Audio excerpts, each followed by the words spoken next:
Nel video precedente avevamo creato una tier list di gradimento delle specie che fanno o hanno fatto parte della mia collezione. Oggi invece cambiamo prospettiva. Andremo a fare una tier list delle specie che non ho ancora, ma che potrebbero stare bene nel mio clima. Vediamo insieme quali sono le piante che vorrei in collezione e quelle che non vorrei proprio avere. Resta con me fino alla fine e fammi sapere come avresti composto tu questa tier list. Ciao bonsaisti, benvenuti o bentornati sul mio canale Ancient Talk. In questo video andremo a trattare le latifoglie spoglianti, ma se vuoi recuperare il video che è già uscito sulle conifere, oppure se non stai vedendo questo video appena uscito, vuoi andarti a recuperare il video sulle sempreverdi, ti lascio qui in alto a destra la playlist relativa a questi video. Eccoci qua al computer, vi vado a presentare le piante, sempre in ordine da sinistra verso destra. Abbiamo il bagolaro, il cerro, l'acero benicidori, la farnia, l'acero seigen, la roverella, il faggio, il prunus maaleb, il fico, il melograno, il carpino orientale e l'olmo siberiano.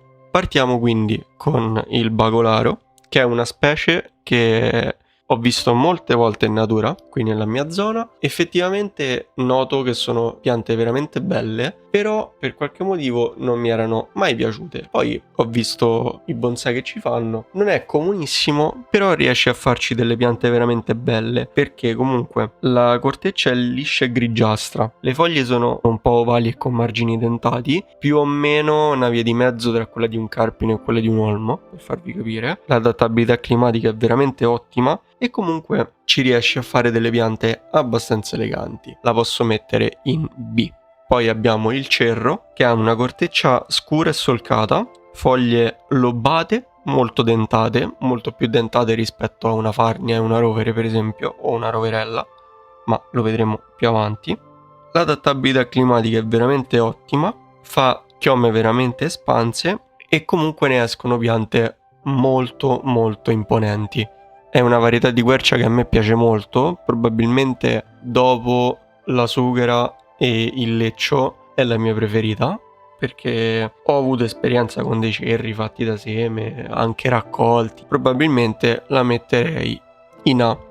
Poi abbiamo l'acero palmato benicidori, che è uno dei più apprezzati, ha una corteccia liscia, verde grigia, più o meno come la maggior parte degli aceri palmati. Le foglie sono molto rosse, come vedete anche dalla foto, in primavera e poi tendono a variare sul verde, però è sensibile al caldo, molto sensibile al caldo. Però, nonostante tutti i problemi che possono avere gli aceri qui nella mia zona, probabilmente lo metterei in A, perché rimane una specie veramente bella.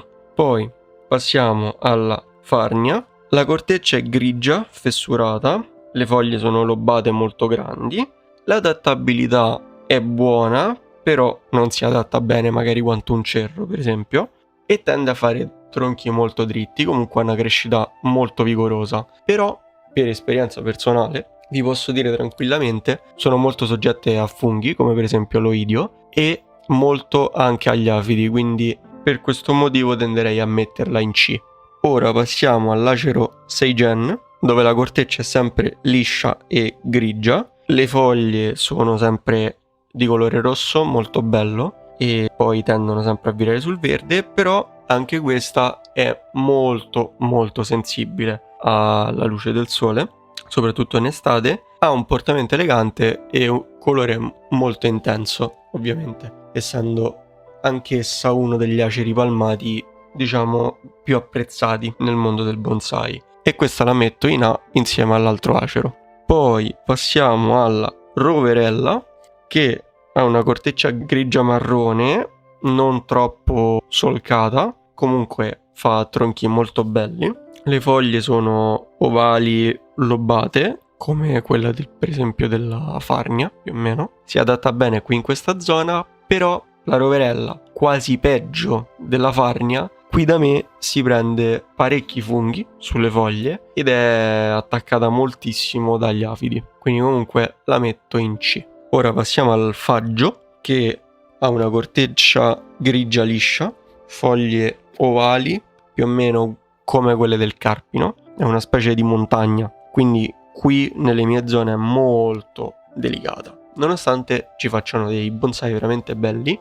però qui avrei delle difficoltà a tenerlo. Un po' a malincuore la metto in C. Ora, Prunus Maleb ha una corteccia molto bella, sempre vorrei dire stile quercia, però è un po' meno accentuata la texture. Le foglie sono ovali e ha un'adattabilità eccellente qui nelle mie zone. Devo dire che è una specie che a me ha sempre intrigato, comunque la metterei in B. Poi la prossima specie è il fico e ha una corteccia chiara, le foglie sono lobate molto grandi, qui si adatta molto bene, però è una specie veramente difficile da gestire a bonsai e vi spiego perché. Il problema principale del fico è la tubolarità dei rami, il fatto che non richiude un taglio neanche a pagarlo e comunque ha una gestione abbastanza difficile proprio per questi motivi. Perciò lo metterei in D.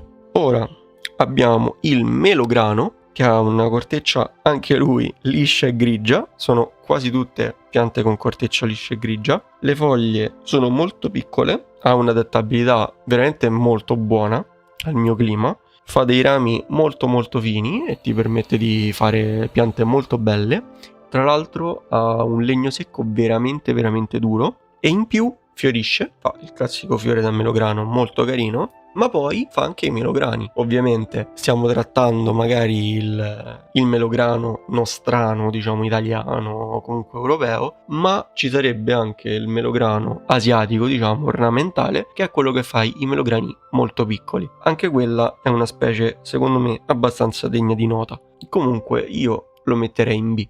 Ora veniamo al carpino orientale, che se non sbaglio dovrebbe essere il carpino coreano, non vorrei sbagliarmi.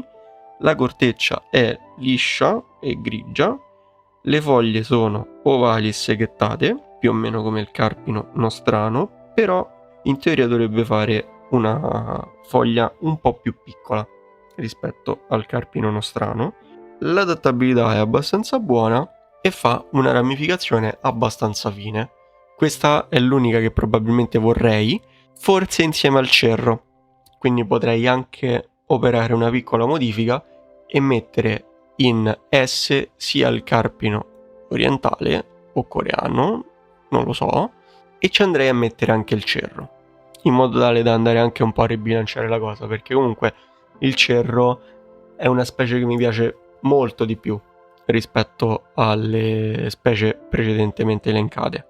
Ora andiamo con l'ultima specie, ovvero l'olmo siberiano, che ha una corteccia rugosa, scura, le foglie sono piccole e seghettate, più o meno come l'olmo campestre, ma credo un po' più piccole. L'adattabilità qui è eccellente e comunque essendo un olmo è una pianta veramente molto vigorosa. Però, nonostante ciò, magari tendo un po' a preferire l'olmo campestre, però comunque è una bella posizione B, probabilmente se la merita. Ora faccio un piccolissimo riepilogo.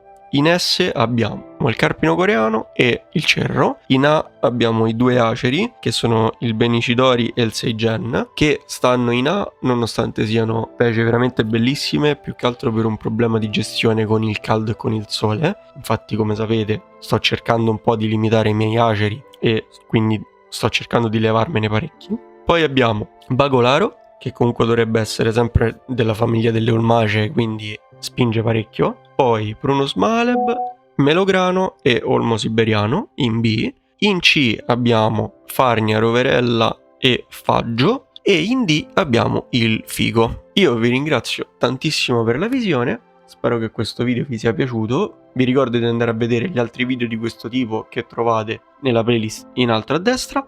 Mettete like, commentate scrivendomi nei commenti qual è la tier list che avreste fatto voi con queste piante. Noi ci rivediamo al prossimo video. Buon bonsai!